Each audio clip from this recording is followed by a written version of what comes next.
नमस्कार दोस्तों, कैसे हैं आप लोग? तो बहुत दिनों से मुझे कमेंट्स आ रहा था, सर हम लोग म्यूचुअल फंड करना चाहते हैं और ऐसे कुछ म्यूचुअल फंड कंपनी के नाम के बारे में चर्चा करें, जहाँ पे मुझे थोड़ा-सा रिस्क भी कम लगे और हाई रिटर्न भी मिले।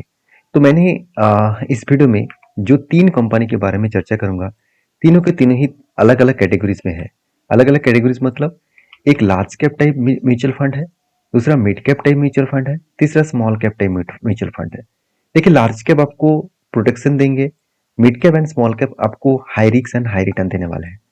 तो मेरा एक कोई रिकमेंडेशन वीडियो नहीं होगा, मैं आपको सारी चीज समझाने के लिए इस वीडियो लेके आया हूँ। तो इस वीडियो को पूरा देखकर खुद के डिसीजन के हिसाब से ही बाय सेल करना। तो चलो एक एक करके सारे पॉइंट्स देख लेते हैं। तो देखिए लार्ज कैप कंपनी के बारे में सबसे पहले चर्चा करते हैं।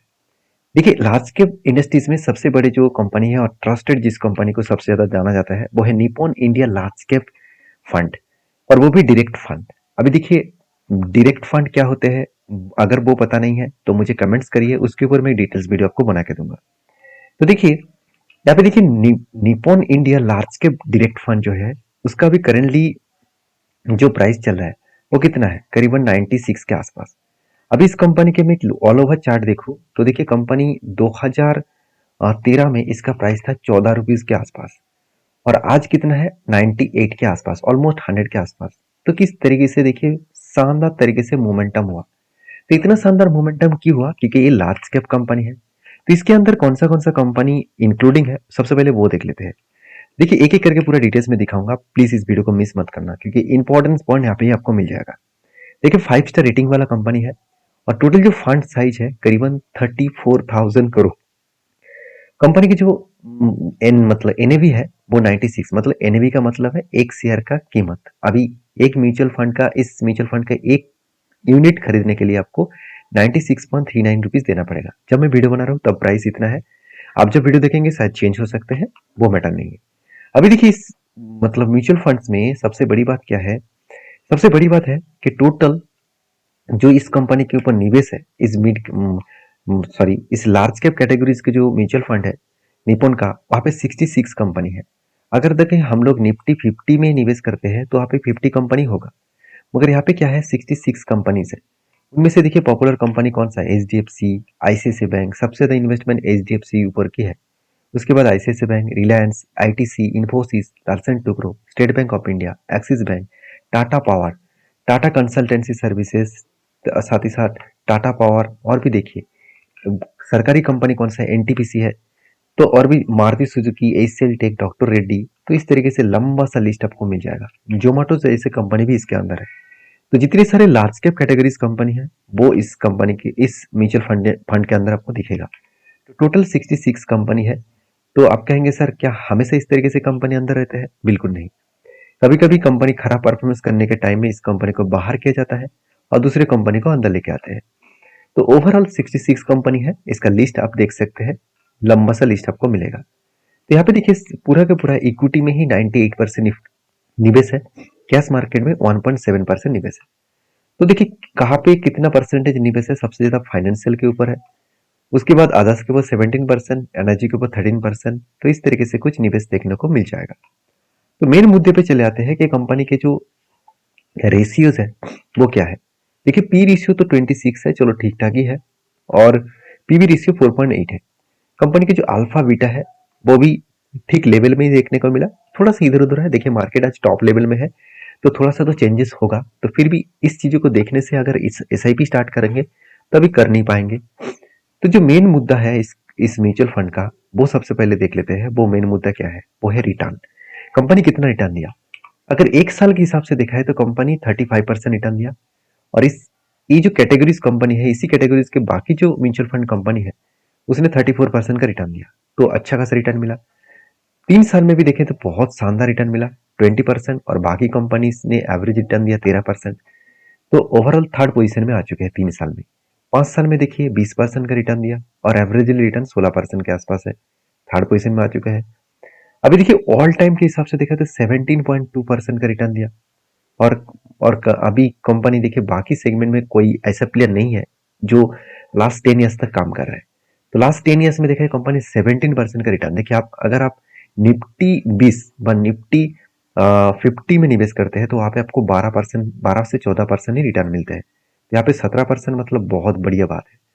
तो उसके बाद आप देखेंगे तो इस कंपनी की आईपीओ में अगर खरीदारी करना चाहते हैं तो कुछ एक्सपेंस रेशियो जानना बहुत जरूरी है।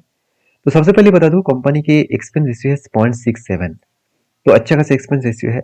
और यहाँ पे एग्जिट लोड कितना दिया गया है 7 डेज। एटलीस्ट 7 दिन तक आपको निवेश करके रखना होगा। 7 दिन के अंदर अंदर अगर माल बेचेंगे तो आपका टोटल होल्डिंग का 1% चार्जेस देना होगा। मान के चलिए आपने 1 लाख रुपया निवेश किया और 7 दिन के पहले से ही आपको प्रॉफिट मिल गया तो आप एग्जिट कर रहे हैं, तो आपको 1 लाख के हिसाब से 1,000 रुपया आपको एग्जिट लोड चार्जेस देना पड़ेगा। तो एक एक्स्ट्रा पैसा आपको देना पड़ेगा। स्टैम्प ड्यूटी चार्जेस 0.0005% है। बाकी देखिए टैक्सेशन जो है वो आपको यहाँ पे देखने को मिलेगा। Long term capital gain tax 20% है और short term capital gain tax 12.5% है, और वो भी 1 साल के बाद। तो सीधा सीधा कहूँ कि इस म्यूचुअल फंड के ऊपर आप फोकस रख सकते हैं। तो ये तो पहले था कौन सा लार्ज कैप टाइप। तो अभी चलो मिड कैप का टाइप कंपनी देख लेते हैं। देखिए मिड कैप टाइप का मेरा बेस्ट जो म्यूचुअल फंड मुझे लगता है वो है एडिलविस। देखिए मुझे बेस्ट लगता है, इसका मतलब ये नहीं कि सब कुछ ठीक ठाक है। आपके भी कोई बेस्ट होगा तो मुझे कमेंट्स करके बताइएगा। और वीडियो अच्छा लग रहा है तो प्लीज एक लाइक करना। तो इस कंपनी की भी देखिए करेंटली जो प्राइस है करीबन 112 के आसपास है। इसका भी लाइफ टाइम देखा जाए तो कंपनी 2016 में इसका प्राइस था 21 रुपीज। उसके बाद देखिए कंपनी किस तरीके से रिकवरी किया। देखिए जिस तरीके से मिड कैप ने रिकवरी किया, सॉरी लार्ज कैप ने रिकवरी किया, उससे कई गुना ज्यादा कोविड के बाद मिड कैप ने रिकवरी किया, बहुत तेजी से रिकवरी किया। इसलिए मैं बार बार बोलता हूँ आपके पोर्टफोलियो में एक लार्ज कैप, एक मिड कैप और एक स्मॉल कैप तो कंपनी होना ही चाहिए। एक इस तीनों कैटेगरी होना ही चाहिए, क्योंकि देखिए अगर आपको अच्छा रिटर्न कमाना है तो थोड़ा तो रिस्क लेना ही पड़ेगा।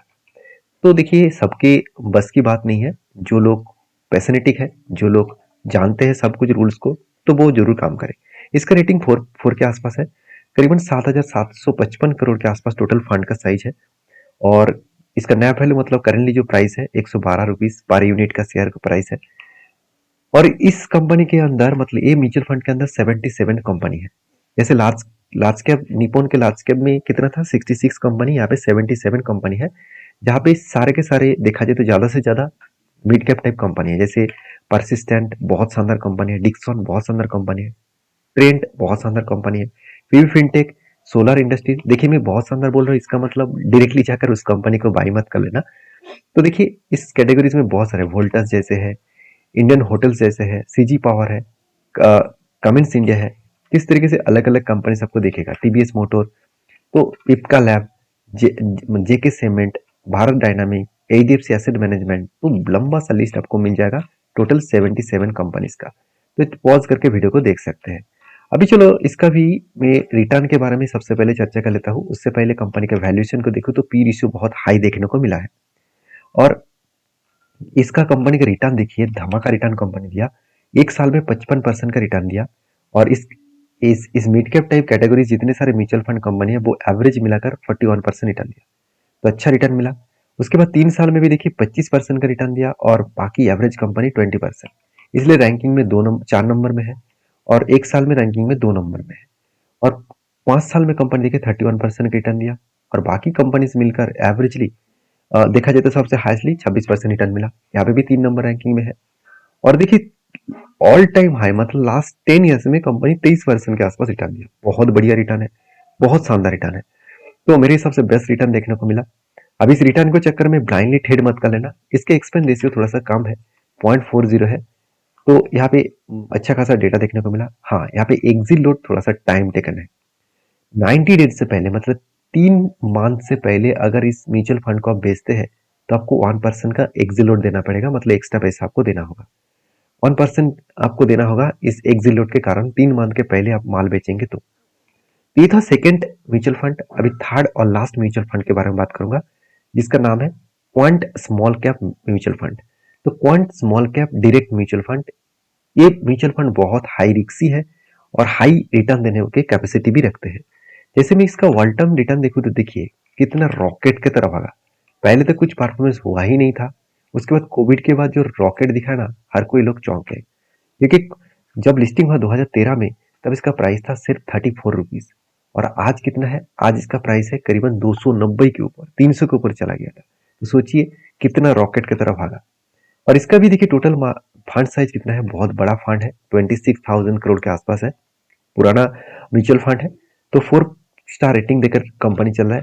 अभी इस कंपनी के ऊपर टोटल 75 कंपनी है, जिनमें से बड़े कंपनी भी है, स्मॉल कैप टाइप कंपनी भी है, मिड कैप भी है। जैसे रिलायंस इंडस्ट्रीज को भी रखा तो आप कहेंगे सर ये तो small cap type mutual fund है, तो इसके अंदर रिलायंस क्यों? क्योंकि देखिए कुछ कुछ स्मॉल कैप टाइप कंपनी क्या करते हैं, खुद के सेफ्टी के लिए कुछ बड़े कंपनी को भी इन्वॉल्व कर देते हैं, बड़े कंपनी के ऊपर भी निवेश कर देते हैं, चाहे कोई भी मार्केट में वॉलेटिलिटी आए तो उसको झेल पाए। तो उनमें से देखिए कुछ ऐसी कंपनीज भी है जैसे जियो फाइनेंशियल सर्विसेज, HFCL, साथ ही साथ बीकाजी फूड्स, साथ ही साथ देखा है तो आदित्य बिरला फैशन, सान टीवी से लेकर अ, तो इस तरीके से कुछ स्मॉल कैप टाइप कंपनी ज्यादा आपको अंदर देखने को मिल जाएगा। अब इस कंपनी के पी रेशियो देखूं तो 28 के आसपास है, जो मिड कैप टाइप कंपनी के आपको पी रेशियो दिखा था उससे थोड़ा सा कम है, तो अच्छी बात है। और अल्फा बीटा तो ठीक ठाक ही परफॉर्मेंस के हिसाब से देखने को मिला है। अभी चलो एक पॉइंट्स और भी शेयर कर लेते हैं। इस म्यूचुअल फंड करने के लिए मिनिमम आपको 1000 से एसआईपी शुरू करना पड़ेगा, और आप लमसम भी कर सकते हैं, और 5000 तक भी फास्ट इंस्टॉलमेंट भी दे सकते हैं। अभी रिटर्न के बारे में बात करूँ तो देखिए इस म्यूचुअल फंड ने, तो क्वांट का जो म्यूचुअल फंड है, इस म्यूचुअल फंड ने 51% का रिटर्न दिया लास्ट 1 ईयर में। और इस कैटेगरीज में जितने सारे कंपनीज है उसमें 40% का रिटर्न दिया, 41% का। तो रैंकिंग वाइज एक साल में 9 नंबर रैंकिंग में है। उसी तरीके से 3 साल में देखा जाए तो 28% का रिटर्न दिया, और एवरेजली कितना 21% का रिटर्न मिला बाकी कंपनीज में। तो 3rd नंबर रैंकिंग में आया 3 साल में।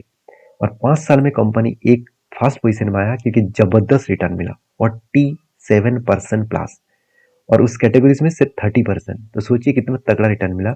और एक साल ने लास्ट 10 ईयर्स में कंपनी अराउंड 19% का रिटर्न जनरेट किया। तो अच्छा खासा रिटर्न कंपनी यहाँ पे जनरेट करके दिया। इस रिटर्न के चक्कर में कंपनी के ऊपर ब्लाइंडली ट्रेड मत कर लेना, मतलब इस म्यूचुअल फंड को ब्लाइंडली मत फॉलो करना। तो मुझे कहने का मतलब ये था कि जब भी कोई किसी भी कंपनी के ऊपर काम करने के लिए जाते हैं, ये सारी चीजों को आपको देखना पड़ेगा। इस म्यूचुअल फंड में कुछ एक्सपेंस रेशियो को देख लेना, क्योंकि इंपॉर्टेंस है, क्योंकि एक्सपेंस रेशियो जो है 0.64 के एक्सपेंस रेशियो मतलब बहुत ज्यादा है। अभी देखिए डायरेक्ट जितना फंड्स होते हैं वहाँ पे क्या होता है, म्यूचुअल फंड के फंड मैनेजर होते हैं, उसका कुछ चार्जेस होते हैं, तो इसीलिए इसका सीधा सीधा एक्सपेंस रेशियो बढ़ जाते हैं।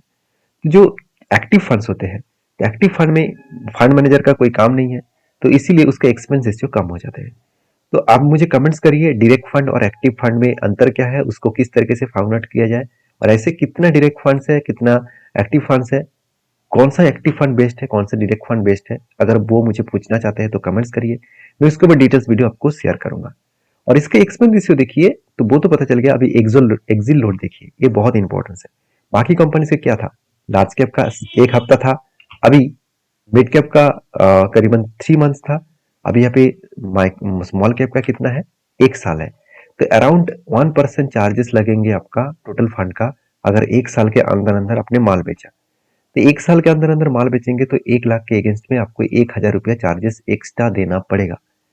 क्यों ऐसे रखा जाता है, क्योंकि मान के चलिए 1 साल के अंदर बहुत सारे लोगों को पैसे का जरूरत है, मार्केट आज नेगेटिव में चल रहा है, तो वो विथड्रॉ करना चाहेंगे। तो इसमें होगा क्या, कंपनी जिस कंपनी के ऊपर पैसा लगा के रखे हैं, आज अगर वो लॉसेस में है तो उस टाइम अगर बाकी लोग सारे सारे के सारे लोग म्यूचुअल फंड से पैसा विथड्रॉ कर लेंगे तो म्यूचुअल फंड फंस जाएगा, तो उसका लॉस हो जाएगा। तो इसीलिए वो इस तरीके से टर्म्स एंड कंडीशन लेके आते हैं।